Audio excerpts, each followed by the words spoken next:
Assalamualaikum warahmatullahi wabarakatuh. Halo Sobat Opi, semoga sehat-sehat semua ya. Olahraga renang adalah olahraga yang mengasihkan untuk sebagian orang ya. Nah, kali ini Opi akan bahas tempat renang pertama di Bandung dan kolam-kolam terbengkalai. Yup, seperti biasa, sebelum Opi bahas kelanjutannya, jangan lupa untuk di-like, subscribe, dan nyalakan loncengnya agar Sobat Opi tak ketinggalan di setiap pembahasan terbarunya. Sobat Opi tentunya tahu ya kalau berenang itu olahraga yang menyenangkan dan bikin pernapasan bagus ya. Sejak zaman Belanda, kolam renang telah ada loh di Indonesia.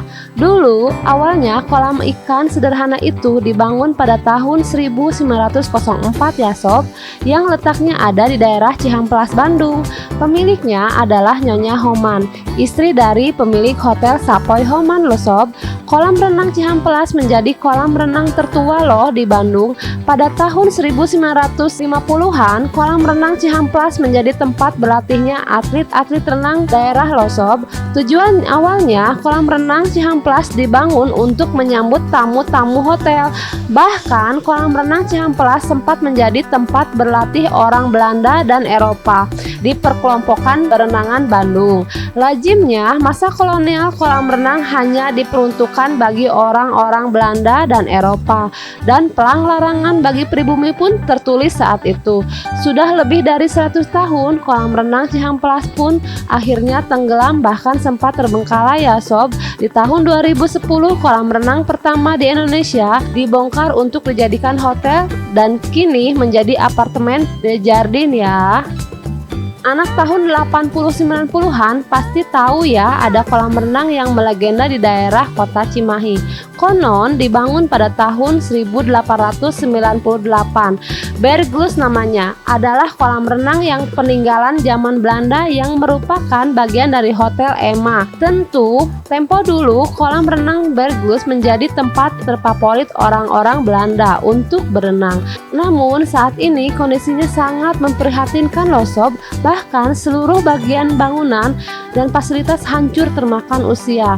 Terakhir dibuka di tahun 2003 dan sekarang kondisinya seperti hutan, sangat-sangat memprihatinkan ya. Kampung Gajah, tempat renang sekaligus tempat wisata ini dibangun pada Desember 2010.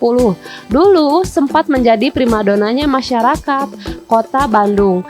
Tapi sekarang sangat tidak terawat, bahkan dijadikan sebagai tempat uji nyali oleh warga. Masa kejayaannya hanya 7 tahun ya, tepatnya di bulan Desember 2017 tempat ini resmi ditutup. Kolam renang Cinta yang terletak di daerah kawasan Gunung Puntang. Sebenarnya jauh dari kesan romantis loh sob. Walau namanya kolam cinta, kolamnya berbentuk mirip hati, bahkan terlihat menyeramkan. Kolam cinta yang memiliki sejarah menurut cerita masyarakat dulu, kolam cinta ini digunakan oleh noni-noni Belanda untuk berenang. Banyak kisah mistis yang menyelimuti kolam cinta yang menarik, menyebar dari mulut ke mulut. Kalau penasaran, Sobat Opi bisa kok langsung ke sana. Datang ya ke kawasannya, sekalian menikmati dan mengenal sejarah-sejarah yang tersisa peninggalan Belanda dulu.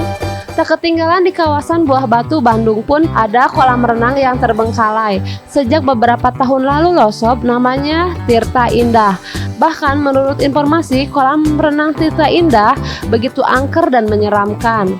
Wahana air Karangsetra awalnya hanya kolam renang outdoor yang didirikan di tengah hutan kota Bandung loh sob. Nama Karangsetra sendiri menjadi perdebatan pada masa itu. Rupanya nama Karangsetra lah yang terbukti menjadi ikon kota Bandung dan taman renang terfavorit di era 80-90-an ya sob. Sampai akhirnya kolam renang atau pusat permandian air terbesar se-Asia Tenggara ini berdiri sejak tahun 1958 dan masih aktif hingga saat ini. Apalagi nih sob yang mau Opi bahasin, bila ada nama ataupun tempat yang salah mohon dimaafkan ya. Kan kesempurnaan bukan milik Opi. Bila ada kritik dan saran, komen di bawah. Dah. Assalamualaikum warahmatullahi wabarakatuh.